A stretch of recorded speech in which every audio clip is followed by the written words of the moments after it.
Alright, we are doing another Luchador film. This time, The Batwoman, which is not DC related. I don't know if they've then since got any thumbs up from DC, or just like maybe check in with DC. I don't think so. I think I can't remember if they're mentioned at all. Yeah.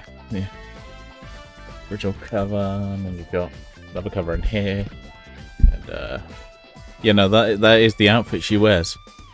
This Batwoman does not wear very much, but yeah, is in like scenes where she's very competently talking to everyone, and it's just like literally wearing like a bikini and a cowl and a cape, and it's just like, the fuck is going on? Now this very much feels like Adam West style Batman. Look, not like super campy, but just in the kind of the very much like the previous film I did last week.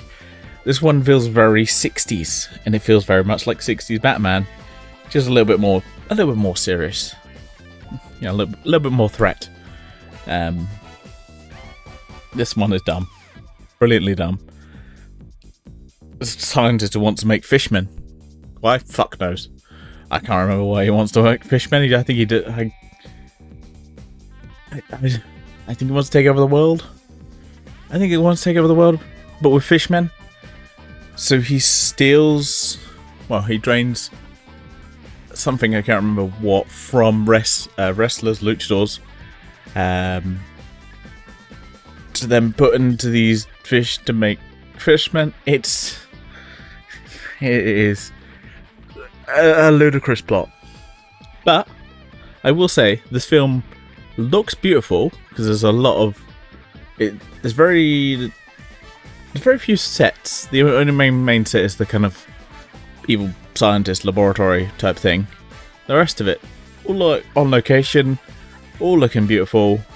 Like, it's a very good looking film. It's a very good looking lead.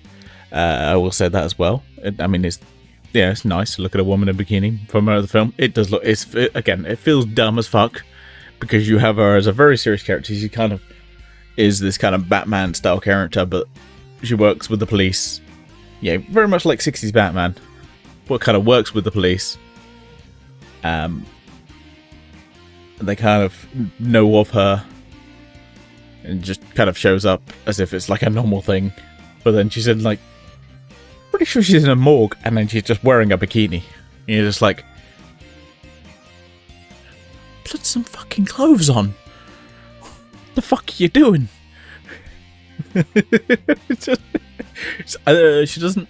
Does she have any gadget? I don't think she has any gadget. She does have a car that is reminiscent of Adam West Batman, I will say. It very much feels like not going for like they just kind of went for the right colours and the right kind of car to look a little bit like Adam West Batman. So again, I feel like they use a decent amount, but then not enough to get sued. I will have to again read one of these books that I have. Maybe it'll tell me why the fuck. Just why the fuck, actually, yeah, just why the fuck? Because it is one of those ones where I'm like, this very much feels like you're stealing from just Batman. I don't know if DC were cool with it. But yeah, I do. I mean, the main villain's pretty mad. He does end up becoming a bit like Two-Face, which I think this might also predate Two-Face. I think Two-Face is a 70s villain. Or am I wrong? Oh no, 42. For some reason I thought Two-Face showed up a lot later, but no, 42. Huh. The more you learn. For some reason I thought Two-Face was a one that doesn't show up much, but Bizarre. I know he was one that never showed up in Adam West Batman, unless you count the more recent cartoon, which they got William Shatner for, which is just brilliant casting. It's like get someone who's clearly, would have fit perfectly within that kind of canon, and who, may have been an extra at that time they might have pulled. It's just brilliant. But anyway, that's unrelated. This film, wrestler women, sometimes. She does have kind of two friends who know of her identity. They kind of help her out. One, I think there's a love interest with a little bit. It's one of these ones where it is silly. It is 100% silly. As I said, it is beautiful film. Yeah, I'm looking at it. There is a bit more sets than I thought there was, but still, I do like this. Just accept this as a thing. It looks beautiful. Even some of the the sets they do have do look beautiful, especially the lab. The lab does look really good. They probably put a bit more time into that.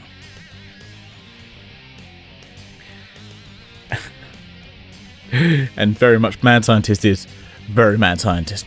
Just perfect for the role. I remember saying there's some sense is a little bit more, a little bit Bond-esque. Does feel a little bit like a Bond film of, kind of sneaking around, getting caught. Because Bond always gets caught at some point. I say always, he doesn't always get caught, but he gets caught. Yeah, sometimes gets rescued, sometimes frees himself. Like I said, it's a really enjoyable film. It looks pretty. And it's one of those ones where you just like, hey, let me pull out this film. And you're like, what the fuck is this shit?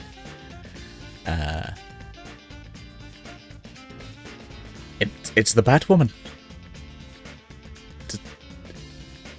Oh, I forgot about her. We do see life-size fishmen.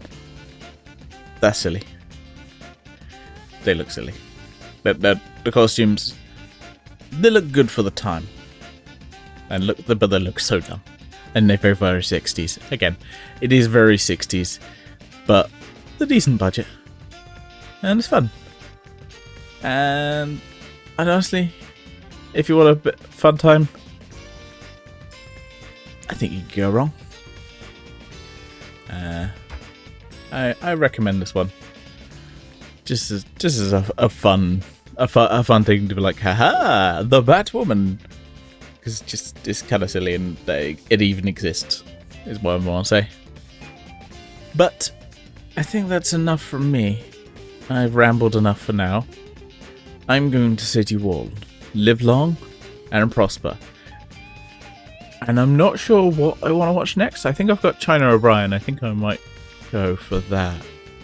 So, see you for that. Bye.